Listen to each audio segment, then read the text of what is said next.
21માં વિકલ્પની અંદર પ્રોટોન અને આલ્ફા કણની દ બ્રોગલી તરંગ લંબાઈ સરખી એવું કીધું. બેની દ બ્રોગલી તરંગ લંબાઈ સરખી હોય એટલે વેગમાન સરખા થાય.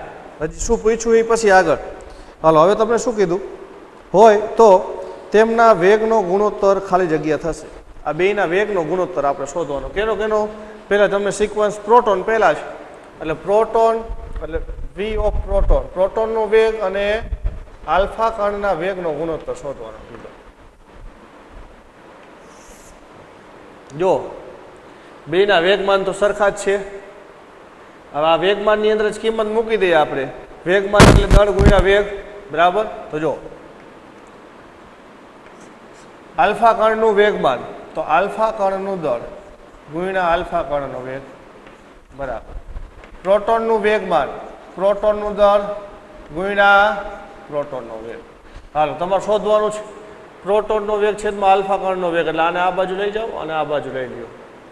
હાલ તો આને લખીએ આપણે આવી રીતના પ્રોટોનનો વેગ છેદમાં આલ્ફા કણનો વેગ બરાબર. અને આ બાજુ લઈ ગયા પણ લખ્યું આ બાજુ અને આ બાજુ લઈ લ્યો. આલ્ફાનું દળ છેદમાં પ્રોટોનનું દળ. આ કિંમતો શોધવાની છે. આ કિંમત આ સરખાવવાનું થાય. દળ વચ્ચે આપણને સંબંધ ખબર છે. આલ્ફાનું દળ આના કરતાં 4 ગણું હોય. આલ્ફા કણનું દળ પ્રોટોન કરતાં 4 ગણું હોય. કિંમત મૂકી દો. શું થઈ જાય છે?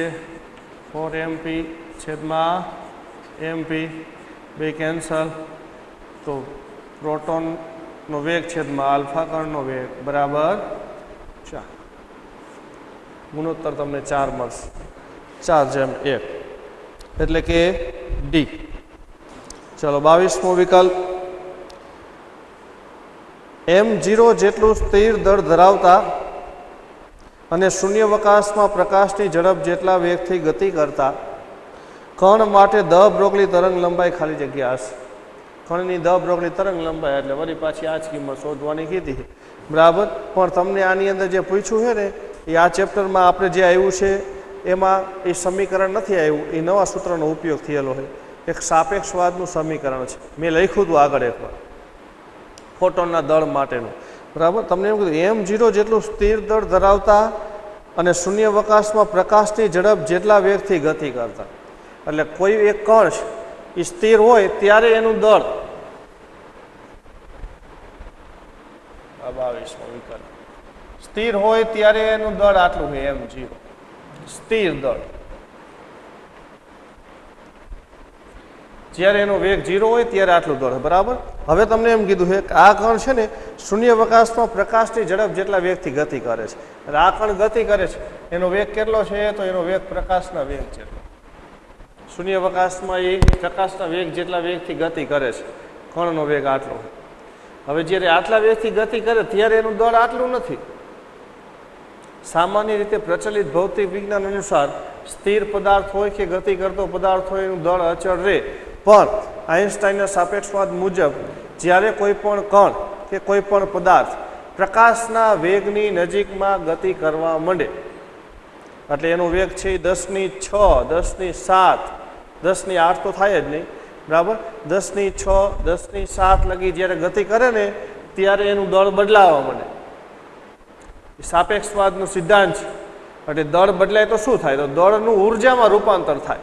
એ સૂત્ર હતું સાપેક્ષવાદનું. E બરાબર Δmc². આવું સૂત્ર છે દળનું ઉર્જામાં રૂપાંતર માટેનું આઇન્સ્ટાઈનના સાપેક્ષવાદનું સૂત્ર બરાબર. એટલે તમારે અત્યારે એટલું યાદ રાખવાનું છે કે કોઈ પણ કણ જ્યારે પ્રકાશના વેગની નજીકમાં ગતિ કરે એટલે દળ બદલાવા માંડે. અત્યારે તેનું દળ આટલું છે પણ એ ગતિ કરશે ત્યારે આટલું નહીં હોય તો કેટલું હોય છે? તો એવું સૂત્ર મેં લખ્યું તો આવું v વેગથી ગતિ કરતા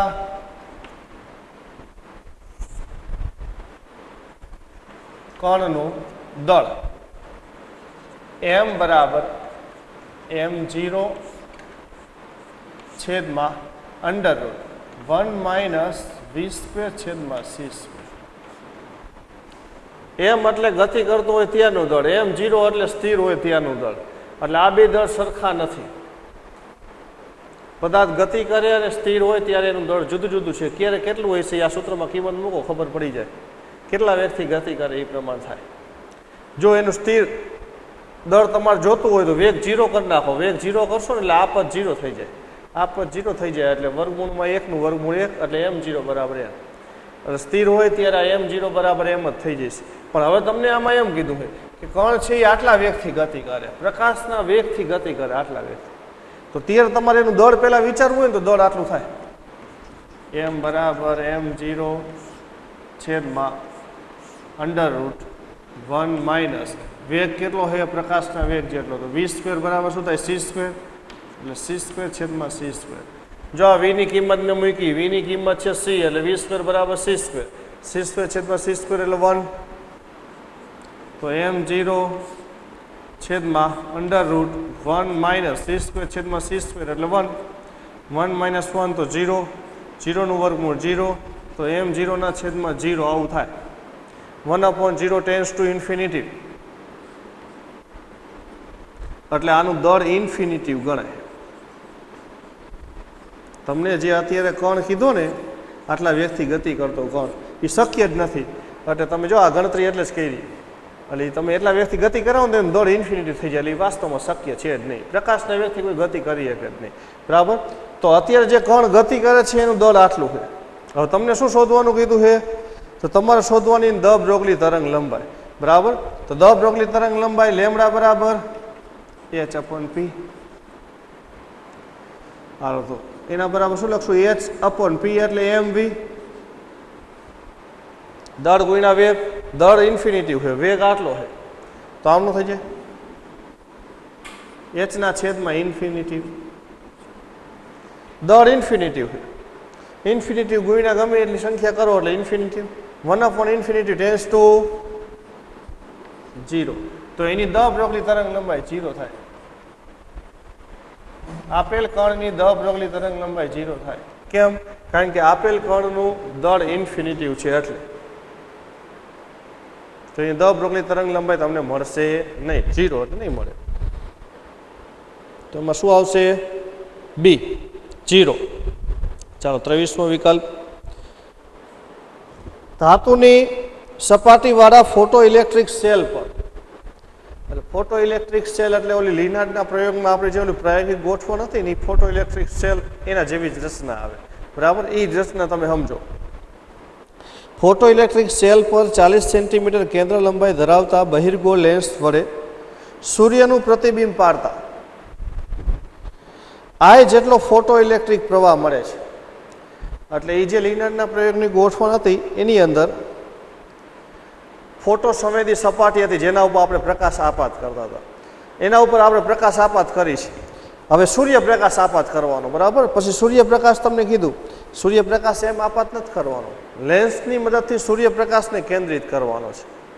તમારી આ પ્રાયોગિક ગોઠવણ છે દાખલા તરીકે.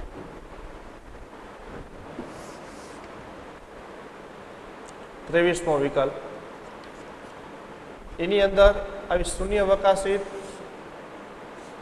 નળાકાર ટ્યુબ હતી, એની અંદરથી આપણે પ્રકાશ આપાત કરતા હતા. આ ફોટો સંવેદી સપાટી હતી, આખી આપણી આવી ગોઠવણ હતી.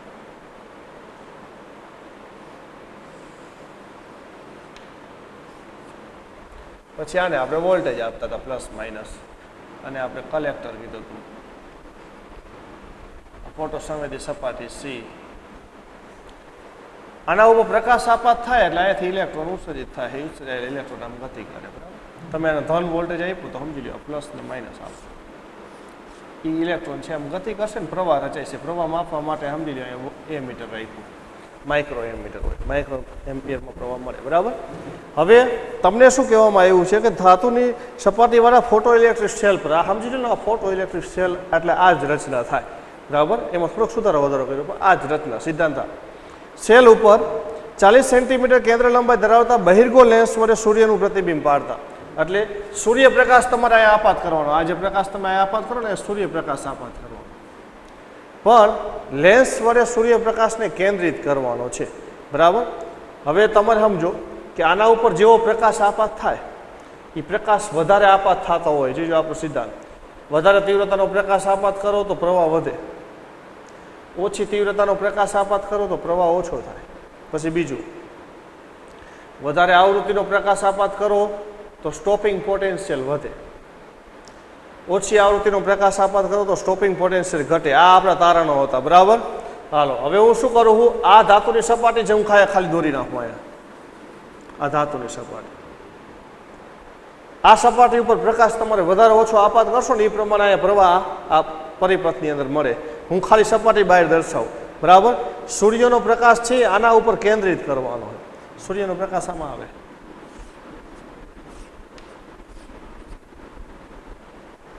હવે આ પ્રકાશ છે તમારે આ સપાટી ઉપર અહીં કેન્દ્રિત કરવો હોય. કેન્દ્રિત કરવા માટે અહીં બહિર્ગો લેન્સ મૂકી દીધો. બહિર્ગો લેન્સ એના મુખ્ય કેન્દ્ર ઉપર પ્રકાશને કેન્દ્રિત કરશે. દાખલા તરીકે આ મુખ્ય કેન્દ્ર છે એટલે તમારે આ સપાટી છે ને એ મુખ્ય કેન્દ્ર ઉપર જ મૂકવી પડશે તો જે કેન્દ્રિત થાય. તમે આ સપાટી અહીંયા મૂકી હોય ત્યાં કેન્દ્રિત નહીં થાય તો પ્રકાશ તો અહીંયા કેન્દ્રિત થઈ જાય, બરાબર. જ્યાં બહિર્ગો લેન્સનું મુખ્ય કેન્દ્ર આવે અહીંયા તમારે આ સપાટી મૂકી દેવાની એટલે બધો પ્રકાશ અહીંયા ભેગો થઈ જાય. જો એટલે વધારે પ્રકાશ ભેગો થાય છે એટલે તીવ્રતા વધે, તીવ્રતા વધે ને એટલે પ્રવાહ વધે, બરાબર. આ સ્થિતિ તમને કીધી છે. અત્યારે આના ઉપર પ્રકાશ કેન્દ્રિત કર્યો એટલે એને કારણે એટલે આ બધો પ્રકાશ છે અહીંયા આપાત થયો.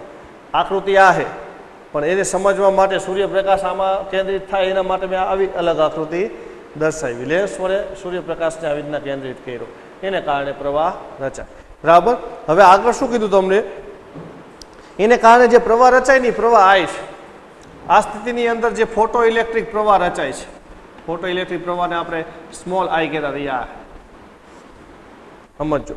હવે આગળ, હવે જો બીજા અડધી કેન્દ્ર લંબાઈ પરંતુ સમાન વ્યાસ ધરાવતા લેન્સની મદદથી સૂર્યનું પ્રતિબિંબ ફોટો ઇલેક્ટ્રિક સેલ પર કેન્દ્રિત કરવામાં આવે. હવે શું કીધું, બીજો લેન્સ લીધો, આ લેન્સ છે ને બદલી નાખ્યો.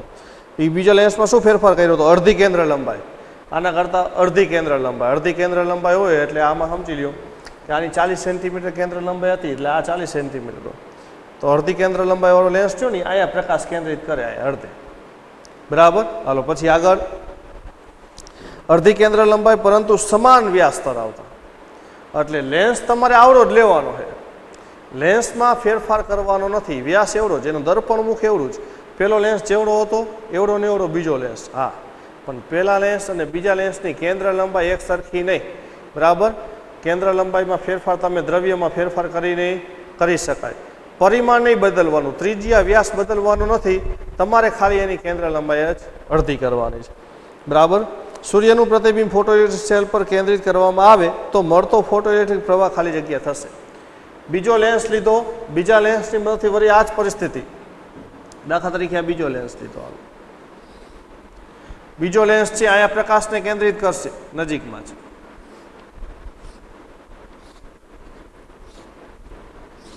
તમારે ફોટો સેલ અહીંયા મૂકવો પડશે, જે ફોટો સંવેદી સપાટી અહીંયા મૂકીને અહીંયા મૂકવી પડશે.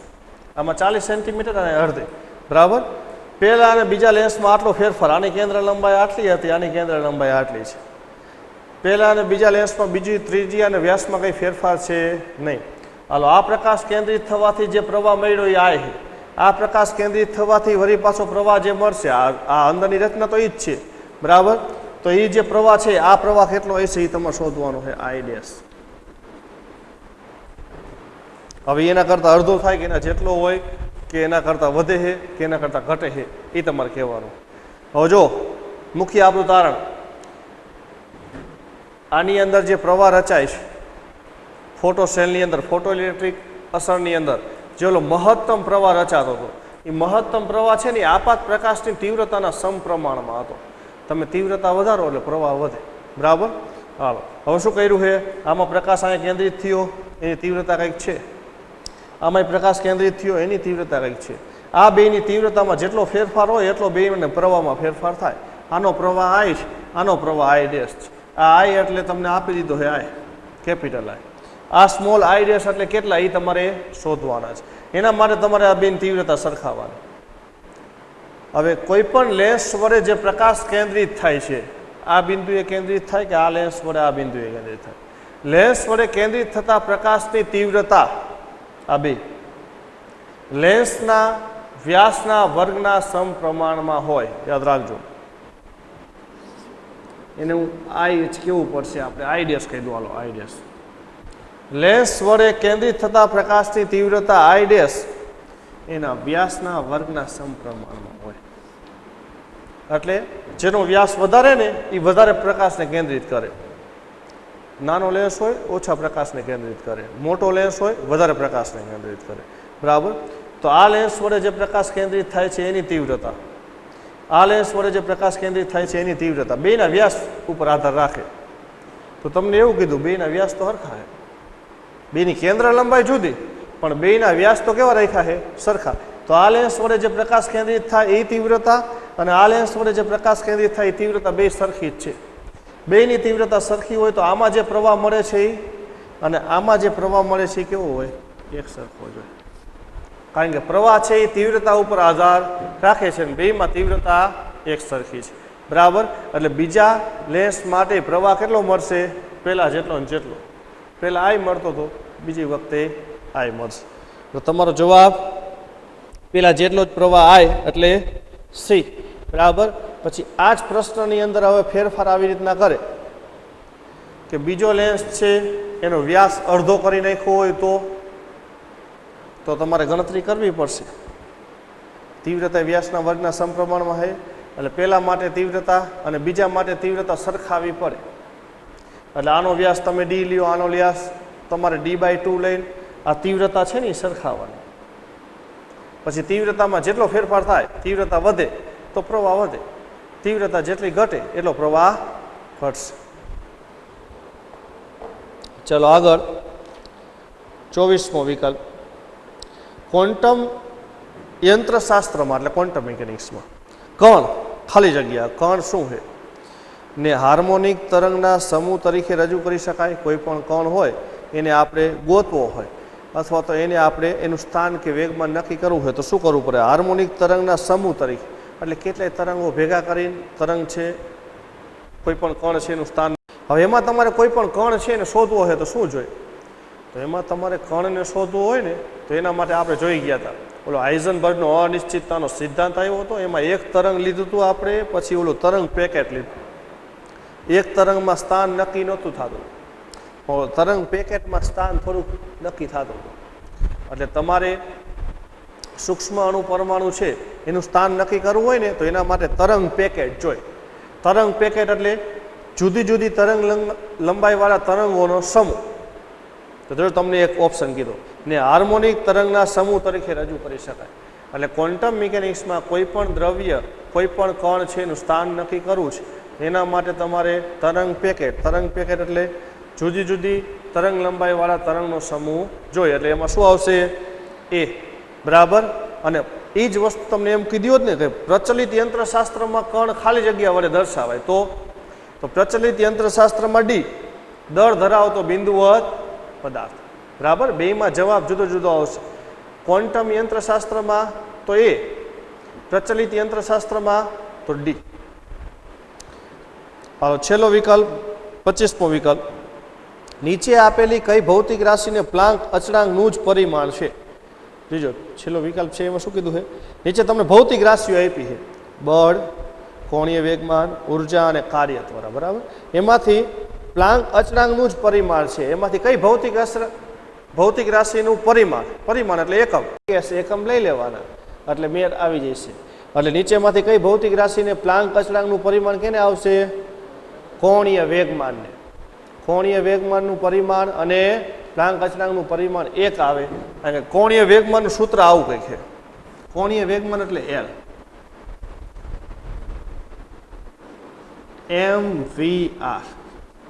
આ mv એટલે રેખીય વેગમાન, આ mvr ચાક ગતિની અંદર તમારે આવી ગયું એટલે કોણીય વેગમાન, કોણીય પ્રવેગ, રેખીય વેગ, કોણીય વેગ, રેખીય વેગ. બરાબર.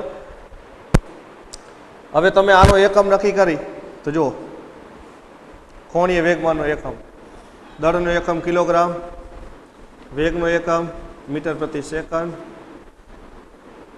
આર અને ત્રિજ્યા એનો એકમ મીટર. એટલે આ એકમ શું થઈ ગયો? કિલોગ્રામ. મીટર એટલે મીટર સ્ક્વેર અને છેદમાં સેકન્ડ. બરાબર. આ એકમ તમને કેનો મળ્યો? કોણીય વેગમાન. હવે આનો એકમ લઈને આવો, જૂલ સેકન્ડ. પ્લાન્ક અચળાંકનો એકમ આપણે લઈ અને કોણીય વેગમાનનો એકમ હમણાં લખ્યો તો બીજી વાર લખી જો 25મા વિકલ્પની અંદર હાલો પ્લાન્ક અચળાંકનો એકમ શું લખ્યો આપણે? Joule second. બરાબર. હાલો જૂલ. જૂલ એટલે કિલોગ્રામ મીટર સ્ક્વેર પર સેકન્ડ સ્ક્વેર ગુણ્યા સેકન્ડ. જૂલનો એમ કે એકમ. જો ન્યૂટન એટલે શું થાય? કિલોગ્રામ મીટર પર સેકન્ડ સ્ક્વેર, એને મીટર વડે ગુણી નાખો એટલે શું થઈ જાય? જૂલ. એટલે કિલોગ્રામ મીટર સ્ક્વેર પર સેકન્ડ સ્ક્વેર, અથવા તમારે એનું પારિમાણિક સૂત્ર યાદ કરવાનું, m1L2T-2. બરાબર. આ જૂલ અને આ સેકન્ડ. આ એક એક સેકન્ડ કેન્સલ કરી નાખો એટલે શું વધશે? તો કિલોગ્રામ મીટર સ્ક્વેર છેદમાં સેકન્ડ. હાલો એચનો એકમ આવો થયો પ્લાન્ક અચળાંકનો. હવે કોણીય વેગમાન. કોણીય વેગમાન L બરાબર mvr. હાલો એનો એકમ હમણાં લખ્યો હતો. એ માટે દળ, એનો એકમ કિલોગ્રામ. વેગનો એકમ મીટર પ્રતિ સેકન્ડ. ત્રિજ્યાનો એકમ મીટર. હાલો તો એનો એકમ શું બનશે? કિલોગ્રામ મીટર સ્ક્વેર પર સેકન્ડ. કિલોગ્રામ મીટર સ્ક્વેર પર સેકન્ડ. કિલોગ્રામ મીટર સ્ક્વેર પર સેકન્ડ. એટલે કોણીય વેગમાન અને પ્લાન્ક અચળાંક બેના એકમ કેવા થઈ જાય? સરખા થાય. અને બોહરનો અધિતર્ક આવો હતો, L બરાબર NH upon 2π. આ બોહરનો અધિતર્ક. કોઈ પણ કક્ષાની અંદર ઇલેક્ટ્રોનનું કોણીય વેગમાન છે ને h/2π ના પૂર્ણ ગુણાંકમાં હોય. NH/2π. n એટલે સંખ્યા છે, 2π એટલે અચળાંક છે 3.14. બરાબર. h એટલે અચળાંક, એનો એકમ છે. આનો એકમ ને આનો એકમ બે સરખા થાય. એટલે એમાં આવશે બી કોણીય વેગમાન. બરાબર. ચાલો આમાંથી કોઈ પણ વિકલ્પની અંદર કંઈ પ્રશ્ન હોય તો બોલો. અને તમને કોઈ પણ વિકલ્પ છે ન સમજાણો હોય તો તમે પર્સનલી મને ફોન કરીને પૂછી શકો છો. બરાબર. એકવાર તમારે બધા વિકલ્પ જાતે સોલ્વ કરવાના. આ બધા જે લખાવ્યા ને એ તમારે વ્યવસ્થિત નોટમાં જ લખી નાખવાના. આમાંથી તમારે વાંચવાનું, માથા કોઈ બીજી નહીં. બરાબર. એમાંથી તમારે પછી જાતે સોલ્વ કરવાના. નથી સમજાતા એ વિકલ્પ તમારે ફોન કરીને મને પૂછી શકો. ફોન કરીને જ પૂછી લેવાનું કે આ વિકલ્પ સાહેબ સમજાતો નથી, શું કહેવા માગે. સ્વાધ્યાયમાં દાખલા નંબર 7 આવજો. 100 વોટનો એક સોડિયમ લેમ્પ બધી દિશામાં સમાન રીતે ઉર્જાનું ઉત્સર્જન કરે છે. સોડિયમ લેમ્પ એટલે જે પીળો પ્રકાશ આપે ને એ સોડિયમ લેમ્પ. એમાંથી પ્રકાશનું ઉત્સર્જન થાય, બધી દિશામાં પ્રકાશ ફેલાય. બલ્બનો પાવર તમને કહી દીધો 100 વોટ. બલ્બનો પાવર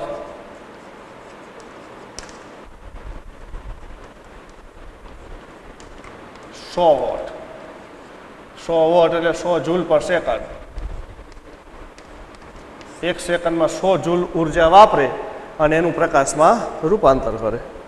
જો એની કાર્યક્ષમતા 100% હોય, 100% એની કાર્યક્ષમતા નથી જોતી. મોટાભાગના લેન્સ હોય એટલે બલ્બ હોય એની કાર્યક્ષમતા છે ને એ 60%, 50%, 70% એવી જ હોય. 100% તો હોય જ નહીં. એટલે જેટલી ઉર્જા વાપરે એમાંથી અમુક ટકાનું પ્રકાશમાં રૂપાંતર કરે, બાકીનાનું ઉષ્મામાં રૂપાંતર કરી નાખે એટલે વ્યય થાય. બરાબર. બલ્બનો પાવર આપ્યો તમને. આ લેમ્પને એક મોટા ગોળાના કેન્દ્ર પર રાખેલો છે. હાલો સમજી લો, આકૃતિ દોરી નાખો. આ એક ગોળો છે. આ ગોળાના કેન્દ્ર ઉપર આ લેન્સ રાખી દીધો, આ બલ્બ રાખી દીધો છે. બરાબર.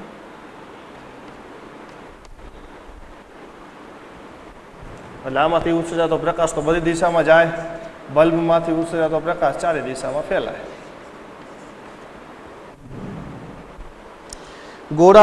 ગોળો તેના પર આપાત થયેલ બધા જ સોડિયમ પ્રકાશનું શોષણ કરે છે. આ જે પ્રકાશ અહીંયાથી ઉત્સર્જન થાય ને ગોળાની સપાટી ઉપર આપાત થાય એ બધી પ્રકાશનું શોષણ કરી લે. જેટલો પ્રકાશ ગોળા ઉપર આપાત થાય ને એ બધો પ્રકાશ શોષણ કરી લે. બલ્બમાંથી આવતા પ્રકાશનું ગોળો શોષણ કરે છે. બરાબર. સોડિયમ પ્રકાશની તરંગ લંબાઈ 589 નેનોમીટર છે. એટલે આમાંથી જે પ્રકાશનું ઉત્સર્જન થાય એની તરંગ લંબાઈ તમને આપી 589 નેનોમીટર. નેનોમીટર 10⁻⁹ એટલે શું લખશું? 589 ગુણ્યા 10⁻9 મીટર. ચાલો આગળ. એ સોડિયમ પ્રકાશ માટે એક ફોટોન દીઠ કેટલી ઉર્જા સંકળાયેલી હશે? એટલે આમાંથી જે પ્રકાશનું ઉત્સર્જન થયું એના એક ફોટોનની ઉર્જા કેટલી? પેલું એક ફોટોનની ઉર્જા એટલે આપણે ઈ કહેતા હતા h-મ્યુ. આ કિંમત શોધવાની કીધી. ચાલો બીજું, ગોળા પર કેટલા દરથી ફોટોન આપાત થતા હશે? કેટલા દરથી એટલે 1 સેકન્ડમાં. આ ગોળા ઉપર 1 સેકન્ડમાં કેટલા ફોટોન આપાત થતા હશે? આમાંથી જેટલા ફોટોનનું ઉત્સર્જન થાય એ બધાનું આ શોષણ કરે છે. એટલે તમારે શું શોધવાનું? 1 સેકન્ડમાં આમાંથી કેટલા ફોટોનનું ઉત્સર્જન થાય એ બધા ફોટોન આના ઉપર. એટલે બીજા વિભાગની અંદર 1 સેકન્ડમાં ઉત્સર્જાતા ફોટોનની સંખ્યા શોધવાની કીધી. ચાલો પહેલા વિભાગની અંદર ફોટોનની ઉર્જા h-મ્યુ. મ્યુ એટલે આવૃત્તિ. આવૃત્તિ નથી આપી, તરંગ લંબાઈ. તો એ સૂત્ર hc/λ.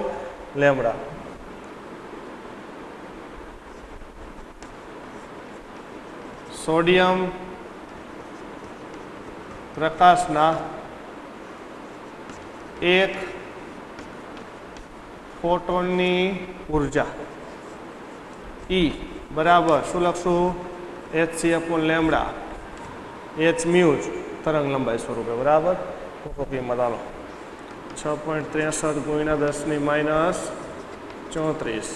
પ્રકાશનો વેગ 3 ગુણ્યા 10⁸. તરંગ લંબાઈ 589 ગુણ્યા 10⁻9.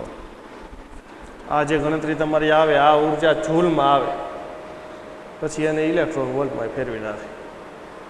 કેટલા બોલજો વનરાજ?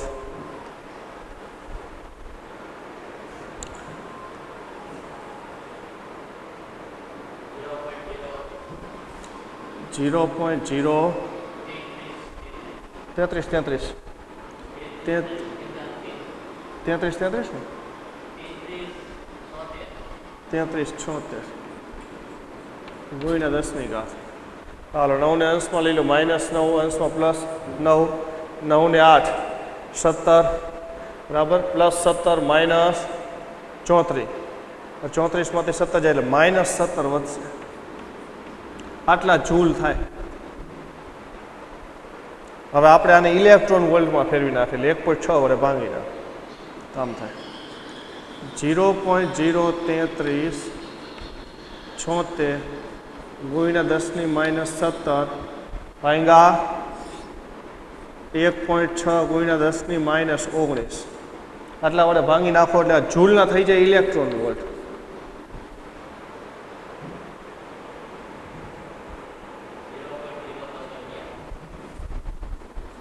-0.0211 ગુણ્યા 10⁻, -19 અંશમાં લઈ લો, +19 -17, 19 માંથી 17 જાય +2. હાલો +2, 2 સ્ટેપ જમણી બાજુ ખસી જાઓ. શું આવશે? 1 ને 2 2.11. ફોટોનની ઉર્જા E બરાબર 2.11 ઇલેક્ટ્રોન વોલ્ટ. એક ફોટોનની ઉર્જા આટલી છે. તમારે ગણતરીની અંદર હજી આગળ ફોટોનની ઉર્જા લેવાની જ છે, ત્યારે આ જૂલવાળી લેવી પડશે. પણ મોટા ભાગના તમારા ટેક્સની અંદર જવાબમાં ઇલેક્ટ્રોન વોલ્ટમાં હશે એટલે ઇલેક્ટ્રોન વોલ્ટમાં આપણે લઈએ. હવે પછી આગળ શું કીધું છે? 1 સેકન્ડમાં ગોળા વડે શોષણ થતા ફોટોનની સંખ્યા, ફોટોનનો દર એવું કીધું. એટલે તમારે પહેલાં ફોટોનની સંખ્યા જ લેવાની. હાલો ફોટોનની સંખ્યા માટે બે વસ્તુ જોઈએ. એક તો એક ફોટોનની ઉર્જા જે આ શોધી નાખી, અને બીજું 1 સેકન્ડમાં બલ્બમાંથી ઉત્સર્જાતી ઉર્જા. 1 સેકન્ડમાં બલ્બમાંથી ઉત્સર્જાતી કુલ ઉર્જા જે તમને એના પાવર ઉપરથી મળી જાય. હાલો પહેલાં એ જ. હાલો બલ્બનો પાવર P બરાબર Eના છેદમાં T. 1 સેકન્ડમાં ઉત્સર્જાતી ઉર્જા છેદમાં સમય, પણ એ ઉર્જા એટલે ઉત્સર્જાતી કુલ ઉર્જા, એને આપણે E ડેશ વડે દર્શાવો. અને સૂત્રનો કરતા બનાવી નાખો તો E ડેશ બરાબર શું લખી શકાય? E ડેશ બરાબર P × T. T સમયમાં બલ્બમાંથી આટલી ઉર્જાનું ઉત્સર્જન થાય. તમારે કેટલા સમયમાં જોઈએ? 1 સેકન્ડમાં. તો ટી બરાબર 1 સેકન્ડમાં બલ્બમાંથી ઉત્સર્જિત ઊર્જા E ડેશ બરાબર ટી, બલ્બનો પાવર 100. ડાયરેક્ટ લખી શકાય. સમય 1, 100 જૂલ. ડાયરેક્ટ તમે લખી શકો. પાવર આપ્યો છે ને, આના ઉપર સીધું જ લખી શકાય. 1 સેકન્ડમાં બલ્બમાંથી ઉત્સર્જાતી ઊર્જા 100 જૂલ.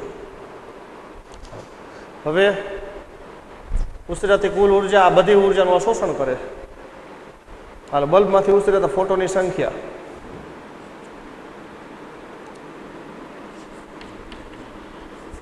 એક સેકન્ડમાં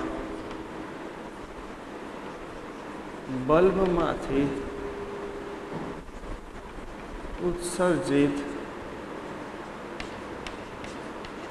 ફોટોનની સંખ્યા, સૂત્ર સીધું NP, ફોટોની સંખ્યા બરાબર ઉત્સર્જાતી કુલ ઊર્જા એટલે E ડેશ છેદમાં 1 ફોટોનની ઊર્જા એટલે E.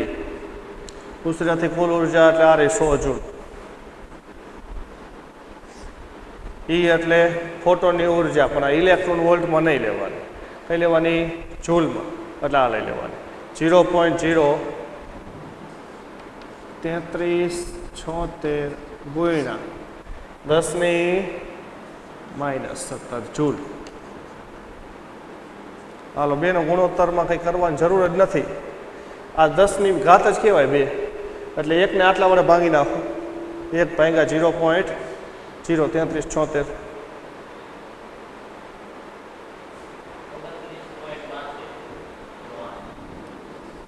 .6208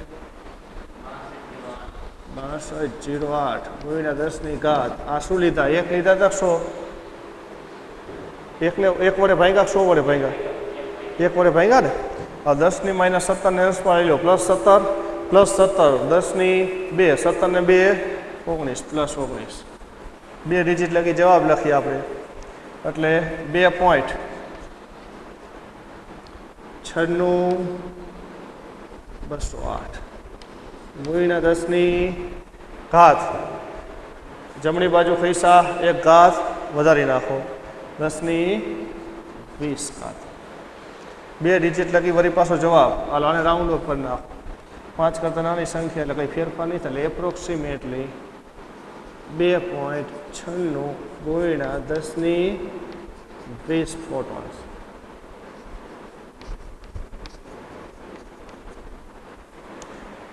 એક સેકન્ડમાં બલ્બમાંથી આટલા ફોટોનનું ઉત્સર્જન થાય તો 1 સેકન્ડમાં ગોળા વડે આટલા ફોટોનનું શોષણ થાય. 1 સેકન્ડમાં શોષાયેલા ફોટોની સંખ્યા એટલે ફોટોનનો દર, શોષણ દર એવું કંઈ કીધું. ગોળા પર કેટલા દરથી ફોટોન આપાત થાય? આટલા દરથી. 1 સેકન્ડમાં ગોળા ઉપર આટલા ફોટોન આપાત થાય. થ્રેશોલ્ડ આવૃત્તિ 3.3 ગુણ્યા 10⁻14 હર્ટ્ઝ છે. થ્રેશોલ્ડ આવૃત્તિ તમને આપી. થ્રેશોલ્ડ આવૃત્તિ એટલે μ0 3.3 ગુણ્યા 10⁻14 હર્ટ્ઝ. આટલી આવૃત્તિ ઇલેક્ટ્રોનનું ઉત્સર્જન થાય. જો આ ધાતુ પર 8.2 ગુણ્યા 10⁻14 હર્ટ્ઝ આવૃત્તિનો પ્રકાશ આપાત થતો હોય, એના ઉપર આપાત થતા પ્રકાશની આવૃત્તિ આપી. આપાત પ્રકાશની આવૃત્તિ એટલે μ 8.2 ગુણ્યા 10⁻14. જો ફોટો ઇલેક્ટ્રિક અસરની મુખ્ય શરતનું પાલન લખ્યું આપણે, μ > μ0 તો જ ઇલેક્ટ્રોનનું ઉત્સર્જન થાય. આપાત પ્રકાશની આવૃત્તિ આના કરતાં વધારે, એના જેટલી હોય તો ઉત્સર્જન થાય.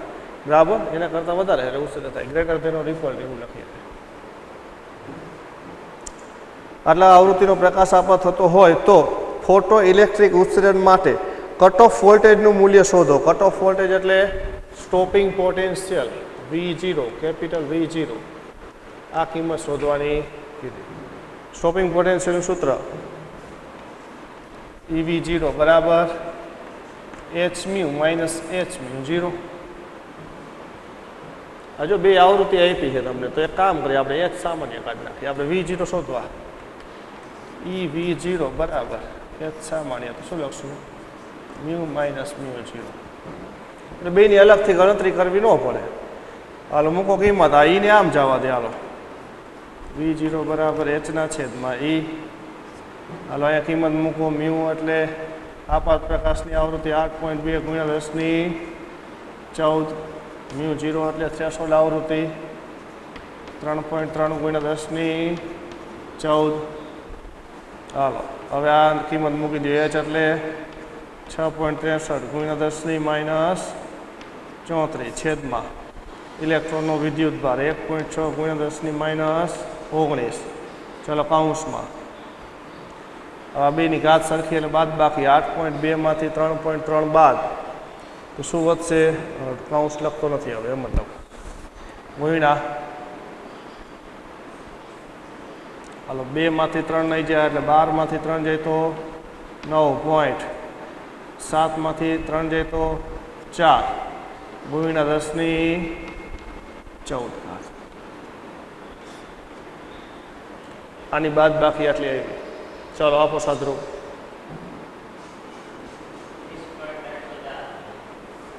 ચાલો 20.304 ગુણ્યા 10 -19 ને અંશમાં લઈ લો, +19 +19 +14 19 14 33 +33 -34 તો -1 આવશે. હાલ -1 ઘાત વાપરી નાખો તો શું થઈ જાય? 2.0304. હાલો 2 ડિજિટ લગી જવાબ લખીએ આપણે, રાઉન્ડ ઓફ કરી નાખો તો એપ્રોક્સિમેટલી 2.03 એટલે 2 લખી શકાય. આટલા volt stopping potential, cut off voltage. શું મળ્યું તમને? Cut off voltage. જેનું બીજું નામ છે સ્ટોપિંગ પોટેન્શિયલ.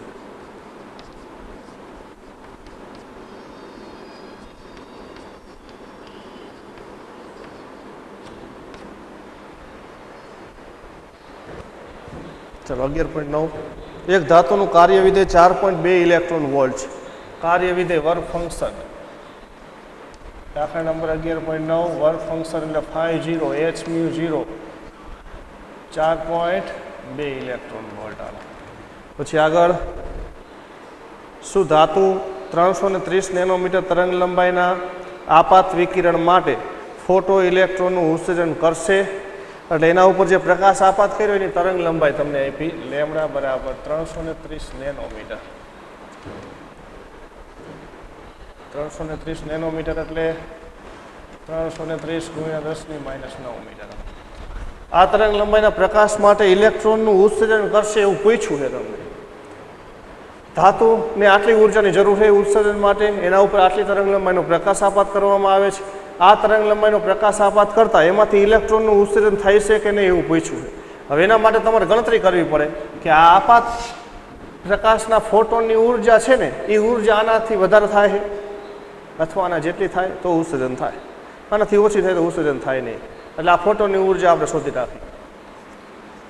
આપાત પ્રકાશના ફોટોનની ઉર્જા E બરાબર h મ્યુ, તરંગ લંબાઈ આપી એટલે hc/લેમ્ડા. મૂકો કિંમત. હાલો 6.63 ગુણ્યા 10⁻⁴ ગુણ્યા પ્રકાશનો વેગ 3 ગુણ્યા 10⁸ તરંગ લંબાઈ 330 એટલે હું લખી નાખું 33 ગુણ્યા 10⁻⁸. બોલો 0.627 ગુણ્યા 10⁻. 8 ને અંશમાં લઈ લેવાનું. 8 દૂને 16 +16 -34 34 માંથી 16 જાય એટલે -18. આ ઉર્જા તમારી જૂલમાં છે. જો અહીંયા જ લખી નાખો જૂલ. હું ઇલેક્ટ્રોન વોલ્ટમાં ફેરવું તો આને ફેરવી નાખો. હાલો ભાંગી જ નાખ. 1.6 ગુણ્યા 10⁻⁹ વડે ભાંગો એટલે આ જૂલના થઈ જાય ઇલેક્ટ્રોન વોલ્ટ. 0.3766 કોઈના 10 ઘાત -19 ને અંશમાં લઈ લો +19 -18 19માંથી 18 જાય એટલે 1 +1 10 ની 1 ઘાત એટલે એક સ્ટેપ જમણી બાજુ ખસી જાવ તો શું વધે 3.766 ઇલેક્ટ્રોન વોલ્ટ આપાત પ્રકાશના ફોટોનની ઉર્જા આટલી થઈ આ ઉર્જા આના કરતાં ઓછી જો તો ઇલેક્ટ્રોનનું ઉત્સર્જન થાય નહીં આમ લખવાનું અહીં 50 ગ્રેટર ધેન E હોવાથી એટલે વર્ક ફંક્શન ઉર્જા કરતાં વધારે છે અહીં ઇલેક્ટ્રોનનું ઉત્સર્જન થશે નહીં શક્ય નથી આ ઉર્જા આના જેટલી હોવી જોઈએ તો થાય અથવા એના કરતાં વધારે હોય તો થાય બરાબર